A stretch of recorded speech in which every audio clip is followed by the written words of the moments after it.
Back ಬಂದು 14.5 inch ಇದೆ, deep ಬಂದು 10.5 ಇದೆ. ಇವೆರಡು ಮೆಷರ್ಮೆಂಟ್ ಸಾಕು ನಮಗೆ ಬ್ಯಾಕನ್ನು ಕಟ್ ಮಾಡೋದಕ್ಕೆ. ಅದು ಕೂಡ ತುಂಬ ಈಸಿಯಾಗಿ ಕಟ್ ಮಾಡೋದನ್ನ ತೋರಿಸ್ಕೊಡ್ತೀನಿ. ಫಸ್ಟಿಗೆ ನಾವು ಲೆಂತ್ನ ತೊಗೊಳ್ಳೋಣ. 14.5 ಇಂಚು ಲೆಂತ್ ಇದೆ. ಆ ಲೆಂತಿಗೆ 1 ಇಂಚ್ ಎಕ್ಸ್ಟ್ರಾ ಸೇರಿಸಿ 15.5 ಇಂಚಿಗೆ ಮಾರ್ಕ್ನ ಮಾಡ್ಕೊಳ್ಳಿ.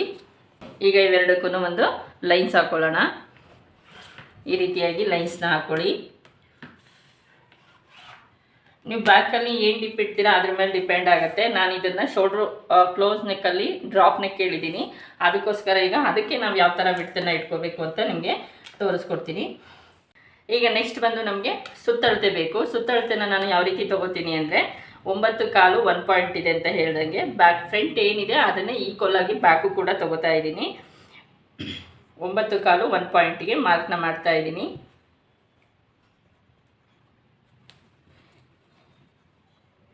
ಈಗ ಇಲ್ಲಿಂದ ನಾನು 1.5 ಇಂಚಿಗೆ ಒಳಗಡೆ ತೊಗೋತಾ ಇದ್ದೀನಿ. ಈ ರೀತಿ ತೊಗೊಳೋದ್ರಿಂದ ನಮಗೆ ಬ್ಯಾಕ್ ಯಾವುದೇ ರೀತಿ ಪ್ರಾಬ್ಲಮ್ ಆಗಲ್ಲ. ಈಗ ನಮಗೆ 8 ಇಂಚ್ ಹತ್ತಿರದಲ್ಲಿ ಬಂದಿದೆ, 1 ಪಾಯಿಂಟ್ ಹೆಚ್ಚು ಕಮ್ಮಿ ಬಂದಿದೆ. ಈಗ ನಾನು ಅದೇ ಮೆಜರ್ಮೆಂಟ್ನ ನಾನು ಇಲ್ಲೂ ಕೂಡ ಇಟ್ಕೋತಾ ಇದ್ದೀನಿ. ಶೋಲ್ಡರ್ ಹತ್ರ ಇಟ್ಕೋಬೇಕು. ನಿಮಗೆ ಶೋಲ್ಡರ್ನ ಎಷ್ಟು ಇಟ್ಕೋಬೇಕು ಅಂತ ಕೆಲವರಿಗೆ ಗೊತ್ತಿರಲ್ಲ, ತುಂಬ ಕನ್ಫ್ಯೂಸ್ ಆಗ್ತೀರಾ. ಸೊ ಅದಕ್ಕೆ ನಾನು ಈ ಟಿಪ್ಸ್ನ ಹೇಳ್ತಾ ಇದ್ದೀನಿ. ನಾವು ಫಸ್ಟು ಬಾಡಿ ಫಿಟ್ಟಿಂಗ್ನ ತೊಗೊಂಡು ಅದಾದಮೇಲೆ ನಾವು 1.5 ಇಂಚು ಒಳಗಡೆ ತೊಗೊಂಡ್ರೆ ಶೋಲ್ಡರ್ನ ನಾವು ಅದೇನಿರುತ್ತೆ ಅಷ್ಟಕ್ಕೇ. ನಾನು ಯಾಕೆ ಈ ಟಿಪ್ಸ್ನ ಹೇಳ್ಕೊಡ್ತಾ ಇದ್ದೀನಿ ಅಂದರೆ ಕೆಲವರಿಗೆ ಶೋಲ್ಡರ್ನ ಎಷ್ಟು ತೊಗೋಬೇಕು ಅಂತ ಗೊತ್ತಿರಲ್ಲ. ಸೊ ಅದಕ್ಕೋಸ್ಕರ ನಾನು ಈ ಮೆಷರ್ಮೆಂಟ್ನ ಹೇಳ್ಕೊಡ್ತಾ ಇದ್ದೀನಿ. ನಾವು ಬಾಡಿ ಫಿಟ್ಟಿಂಗ್ ಏನಿರುತ್ತೆ ಅದಕ್ಕಿಂತ 1.5 ಇಂಚು ಡೌನ್ಗೆ ಒಳಗಡೆ ತೊಗೊಂಡು ಆ ಮೆಷರ್ಮೆಂಟ್ನ ನಾವು ಶೋಲ್ಡರ್ಗೆ ಇಟ್ಕೊಂಡ್ರೆ ಆಯಿತು. ಆವಾಗ ನಮಗೆ ಯಾವುದೇ ಥರ ಶೋಲ್ಡ್ರ್ ಪ್ರಾಬ್ಲಮ್ ಆಗಲ್ಲ. ಈಗ 8 ಇಂಚಿಗೆ ಮಾರ್ಕ್ನ ಮಾಡ್ಕೊಂಡಿದ್ದೀನಿ. ನಾನು ಫ್ರಂಟಲ್ಲಿ ಎಷ್ಟು ತೊಗೊಂಡಿದ್ದೆ 3.25 ಇಂಚ್ ತೊಗೊಂಡಿದ್ದೆ. 3.25 ಇಂಚಿಗೆ ಇಲ್ಲೂ ಕೂಡ ಅಷ್ಟಕ್ಕೇ ಮಾರ್ಕ್ನ ಮಾಡ್ಕೋತೀನಿ 3.25 ಇಂಚಿಗೆ. ಅದಾದಮೇಲೆ ನನಗೆ ಎಷ್ಟು ಉಳಿಯುತ್ತೆ ಅಂದರೆ 4.25 ಇಂಚು ಕರೆಕ್ಟಾಗಿ ಉಳಿತಾ ಇದೆ. ಸೊ ಇಷ್ಟು ಸಾಕಾಗುತ್ತೆ ನನಗೆ ಅವರ ಡೀಪಿಗೆ. ಬ್ರಾಡಿಗೆ 4.25 ಇಂಚು ಸಿಗುತ್ತೆ.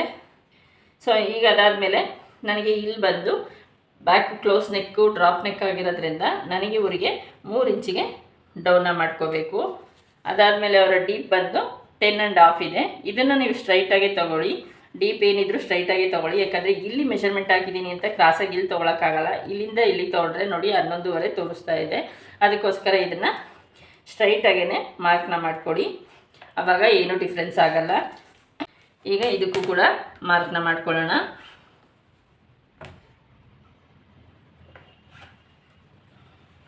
ಈ ರೀತಿ ಇಲ್ಲಿ ಒಂದು ಲೈನ್ಸ್ ಹಾಕೋಬೇಕು.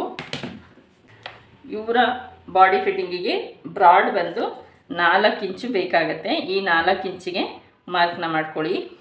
ಈ ಸೈಜಿನ ಮೆಜರ್ಮೆಂಟಿಗೆ ಬ್ಯಾಕಲ್ಲಿ ಕ್ಲೋಸ್ ನೆಕ್ ಮಾಡೋದಾದರೆ 4 ಇಂಚು ಸಾಕಾಗುತ್ತೆ. ಸೊ 4 ಇಂಚಿಗೆ ಮಾರ್ಕ್ ಮಾಡ್ಕೊಳ್ಳಿ. ಇಲ್ಲೂ ಅದೇ ರೀತಿ 4 ಇಂಚಿಗೆ ಮಾರ್ಕ್ ಮಾಡ್ಕೊಳ್ಳಿ.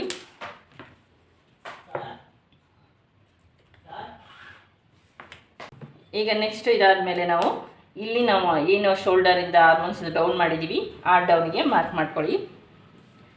ಈ ರೀತಿಯಾಗಿ ಮಾರ್ಕ್ನ ಮಾಡ್ಕೋಬೇಕು. ಸ್ಟಿಚಿಂಗಿಗೆ 2 ಇಂಚ್ ಎಕ್ಸ್ಟ್ರಾ ಬಿಡಬೇಕು.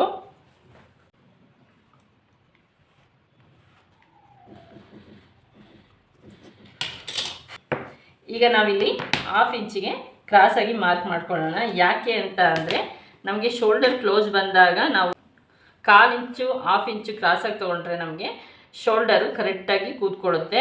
ಯಾವುದೇ ರೀತಿ ರಿಂಕಲ್ಸು ಬರಲ್ಲ. ಈ ರೀತಿ ರಿಂಕಲ್ಸ್ ಬರಲ್ಲ. ಅದೇ ರೀತಿ ಇಲ್ಲೂ ಕೂಡ ನಾವು ಕ್ಲೋಸಿಗೆ ಶೇಪ್ನ ಹಾಕ್ಕೊಳ್ಳೋಣ. Round shape. ನಾನಿಲ್ಲಿ ಪ್ಯಾಟ್ರನ್ ಅಷ್ಟೇ ಬರಿತಾ ಇದ್ದೀನಿ, ಯಾವ ರೀತಿ ನೆಕ್ನ ಸ್ಟಿಚಿಂಗ್ ಮಾಡೋದು ಅಂತ ಹೇಳಿ. ಬಟ್ ಇದೇನಪ್ಪ ಅಂತ ಅಂದರೆ ಕ್ಯಾನ್ವಸ್ನ ಕೊಡ್ತಾ ಇದ್ದೀನಿ ನೆಕ್ಕಿಗೆ ಸ್ಟಿಫಾಗಿರಬೇಕು ಅಂತ. ಸೊ ಈ ಪ್ಯಾಟ್ರನಲ್ಲಿ ನಾನು ನೆಕ್ ಪ್ಯಾಟ್ರನ್ನ ಸ್ಟಿಚಿಂಗ್ ಮಾಡ್ತಾ ಇರೋದು. ನೀವು ಯಾವ್ದು ಬೇಕಾದರೂ ಮಾಡ್ಕೋಬೋದು. ಡ್ರಾಪ್ ನೆಕ್ ಒಂದೇ ಅಲ್ಲ, ಯಾವುದಾದ್ರೂ ಮಾಡ್ಕೋಬೋದು. ನಾನು ಹೇಳ್ತಾ ಇರೋ ಮೆಷರ್ಮೆಂಟ್ ಏನಪ್ಪ ಅಂದರೆ ಬಿಡ್ತು, ಈ ಸೈಜಿನ ಅಳತೆಗೆ ಎಷ್ಟು ಬಿಡ್ತನ್ನು ಇಟ್ಕೋಬೇಕು ಅಂತ ಹೇಳಿ ಮಾರ್ಕ್ ಹಾಕಿರೋದು. ನೀವು ಒಳಗಡೆ ಯಾವ ಪ್ಯಾಟ್ರನ್ ಆದರೂ ಮಾಡ್ಕೋಬೋದು. ಸೊ ನಾನು ಈ ಪ್ಯಾಟ್ರನ್ನ ಕ್ಯಾನ್ವಸಲ್ಲಿ ಕಟ್ ಮಾಡೋದ್ರಿಂದ ಈ ರೀತಿ ಮಾರ್ಕ್ನ ಮಾಡಿದ್ದೀನಿ. ಈಗ ನಾವು ಆರ್ಮೋನ್ಸನ್ನು ಎಷ್ಟಿದೆ ಅಂತ ಚೆಕ್ ಮಾಡ್ಕೊಳ್ಳೋಣ. ನನಗೆ 6.25 ಇಂಚು ತೋರಿಸ್ತಾ ಇದೆ. ಸೊ ಈಗ ನಾನು 3/4 ಇಂಚಿಗೆ ಡೌನ್ ಮಾಡ್ತೀನಿ. ಈ ರೀತಿ 3/4 ಇಂಚಿಗೆ ಡೌನ್ ಮಾಡಿಕೊಂಡ್ರೆ ನಮಗೆ ಆರ್ಮ್ಸ್ ರೌಂಡು ಕರೆಕ್ಟಾಗಿ ಬರುತ್ತೆ. ನಮಗೆ ಸ್ಲೀವ್ಸ್ ರೌಂಡು ಕರೆಕ್ಟಾಗಿ ಕುತ್ಕೋಬೇಕು ಅಂತ ಅಂದರೆ ಈ ರೀತಿಯಾಗಿ ರೌಂಡನ್ನ ಸೆಟ್ ಮಾಡ್ಕೋಬೇಕು.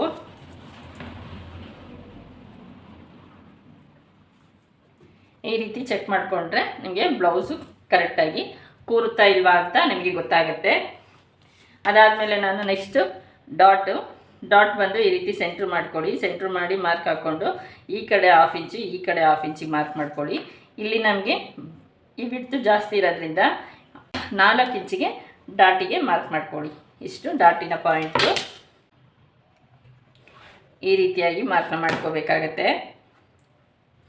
ಇದಿಷ್ಟು ಬ್ಯಾಕ್ ಪಾರ್ಟಿನ ಮೆಜರ್ಮೆಂಟು. ನಾನು ತೊಗೊಂಡಿರೋ ಅಳತೆ ಒಂದೇ, ಒಂದು ಬಾಡಿ ಫಿಟ್ಟಿಂಗು, ಇನ್ನೊಂದು ಡೀಪಿನ ಲೆಂತು. ಇಷ್ಟನ್ನು ನಾವು ತೊಗೊಂಡು ನಾನು ಬಾಡಿ ಮೆಷರ್ಮೆಂಟ್ನ ಹಾಕಿದ್ದೀನಿ. ಬಟ್ ಇನ್ನೇನು ಬೇಕಾಗಿಲ್ಲ, ಇದಿಷ್ಟೇ ಬ್ಲೌಸ್ ಕಟ್ಟಿಂಗು. ತುಂಬ ಈಸಿ ಮೆಥಡು ಕಲಿಯೋ ಅಂಥವ್ರಿಗೆ.